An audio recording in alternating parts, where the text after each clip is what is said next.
Proddatur cooperative town bank ప్రెసిడెంట్గా నన్ను నంద్యాల వరదరాజిరెడ్డి గారు,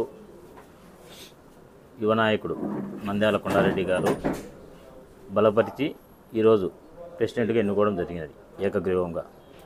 ఇంతకుముందు ఉన్న అధ్యక్షుల వారు ఎల్లాల కుమారెడ్డి గారు తన వ్యక్తిగత కారణాల వలన రాజీనామా చేశారు. నన్ను మా పెద్దాయన గారు ఈ పదవి కట్టబెట్టేందుకు వరదారెడ్డి గారికి, కొండారెడ్డి గారికి, ఈవి సుధాకర్ రెడ్డి గారికి, ముక్తార్ గారికి, బద్వేల శ్రీనివాసరెడ్డి గారికి, బాలునికి, ధన్యాల రాఘవరెడ్డి గారికి నా కృతజ్ఞతలు. నేను 17 సంవత్సరాల నుంచి టౌన్ బ్యాంక్ డైరెక్టర్గా ఉన్నాను. ఇప్పుడు వచ్చేసి పెద్దాయన నన్ను గుర్తించి ఈ పదవి నాకు ఇచ్చినాడు. రాబోయే కాలంలో బ్యాంకుని ఇంకా అభివృద్ధి చేసి బ్యాంకుకి మంచి లాభాలు ఉండేటట్టుగా మా అందరి డైరెక్టర్ల తరపున నేను కృతజ్ఞత తెలుపుకుంటాను.